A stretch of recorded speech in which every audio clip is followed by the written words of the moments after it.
एक बार एक लड़का था राजू नाम का, जो अपनी माँ कविता और छोटे भाई मोनू के साथ राजपुर गांव में रहता था। राजू के पिता का देहांत उसके बचपन में ही हो गया था। तब से राजू की माँ ने ही घर के लिए पैसे कमाने की जिम्मेदारी उठाई। कविता ने बहुत मेहनत की अपने बच्चों का पालन पोषण करने के लिए। पैसों की कमी की वजह से राजू ने स्कूल तक छोड़ दिया और अपनी माँ के साथ काम करने लग गया। उन्होंने मोनू की पढ़ाई को नहीं रोका। कविता हलवाई की दुकान पर मिठाइयाँ बनाने का काम करती थी। राजू भी, जो कि अपनी माँ के साथ काम पर जाने लगा था, उसने देखा कि यह माहौल कुछ अलग और अनोखा था। कैसे बूंदी को कढ़ाई में तल के चाशनी में डुबोकर लड्डू बनाए जा रहे थे, कैसे बेसन और बूरे को मिलाया जा रहा था, फिर उसके लड्डू बनाए जा रहे थे और अंत में बर्तन में रखकर टेबल पर सजाए जा रहे थे। यह सब राजू को बहुत पसंद आया। घर जाने के बाद, माँ, मुझे हलवाई का काम बहुत पसंद आया। सच में बेटा? फिर क्यों ना रोज तुम मेरे साथ आ जाओ, बस काम के लिए नहीं, सब कुछ सीखने के लिए भी, ताकि तुम एक दिन एक बहुत बड़े हलवाई बन जाओ, है ना? हाँ माँ, मैं वादा करता हूँ। उस दिन से राजू उस काम को और गौर से देखने लगा। उसने जल्द ही सब कुछ सीख लिया।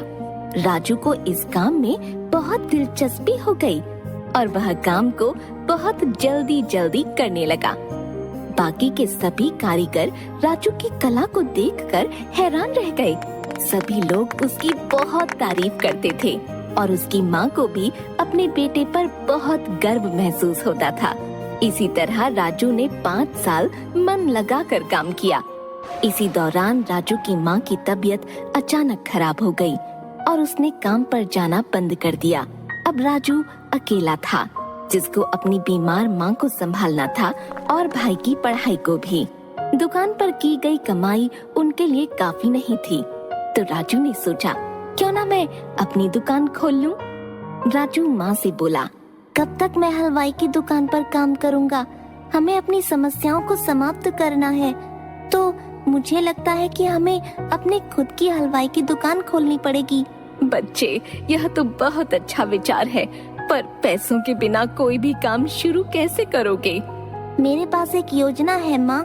मैं रामलाल सेठ के पास काम कर रहा था। उन्होंने मेरा काम देखकर बोला कि वह मुझे जब भी पैसों की जरूरत हो तब वो मेरी मदद कर देंगे, और उनके कुछ लड्डू अधूरे रह गए हैं, तो मैं उनसे पैसे लेकर उनका काम खत्म कर दूंगा। तुम बहुत बुद्धिमान और कलाकार हो बेटा। जाओ और रामलाल साहब से बात कर लो, देखते हैं क्या होता है। राजू रामलाल सेठ के पास जाकर अपनी योजना के बारे में उनको बताता है। अरे बेटा, इतनी कम उम्र में तुम्हें बहुत कुछ सहना पड़ रहा है। मैं तुम्हारी मदद जरूर करूंगा, लेकिन ऐसे काम के लिए तुम्हें कम से कम 5 लोगों की जरूरत है। तुम कहाँ से लाओगे? सेठ जी, मैं कुछ लोगों को जानता हूँ, एकदम सही काम करते हैं और ईमानदारी से, वह भी कम पैसों में। आजकल ऐसे लोग कहाँ मिलेंगे राजू? मैं और मेरे दोस्त कई सालों से हलवाई का काम कर रहे हैं साहब। हमें दिन भर काम करके भी यह लालची हलवाई हमें ठीक से पैसे नहीं देते। ऐसे बहुत सारे लोग ठोकर खा रहे हैं साहब जी। अगर मैं उनसे बात करूँगा तो हम सभी मिलकर काम कर सकते हैं।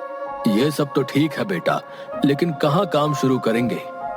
साहब जी, आपका काम भी तो कब से रुका हुआ है।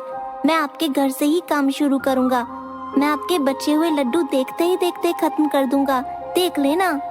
अच्छा बेटा, आ जाओ और भगवान का नाम लेकर ये शुभ काम शुरू करो। राजू अपने दोस्तों के पास गया और उनको इस काम के बारे में बताया। सारे दोस्त इस विचार से खुश थे और तुरंत राजू ने उनको काम के लिए पैसे भी दे दिए। अगले दिन से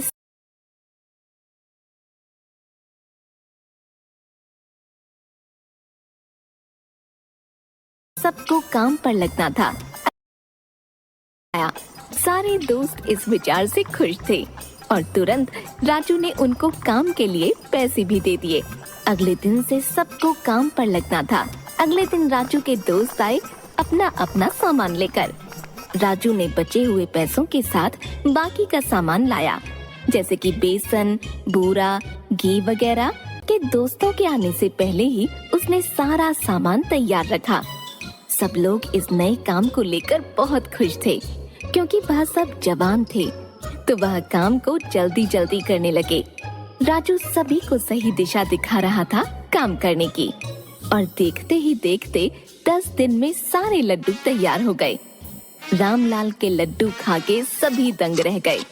राजू के पहले हलवाई भी यह लड्डू खाकर आश्चर्यचकित रह गए कि उसने इतने स्वादिष्ट लड्डू बनाए। रामलाल के लड्डू खाकर बाकी के लोग भी अपने लड्डू बनाने के लिए राजू को बुलाने लगे। राजू बेटा, तुमने इतने कम समय में मेरे इतने स्वादिष्ट लड्डू बना दिए। वाकई में लाजवाब काम किया है तुमने। रामलाल ने फिर राजू को अपने काम के लिए अच्छा खासा पैसा दिया। पैसों के साथ उसने अपनी माँ के स्वास्थ्य का ख्याल रखा और अपने भाई को बेहतर स्कूल में डाला, और उसने खुद के परिवार के लिए भी एक मिठाई की दुकान खोल ली। 20 वर्ष के अंदर अंदर उसने कई प्रकार के लड्डू बना दिए। उसने अपनी कला का इस्तेमाल किया और अपनी मेहनत के साथ, जिसकी वजह से उसको प्रशंसा मिली। अंत में उसने अपने परिवार को सुखी भरा जीवन दिया।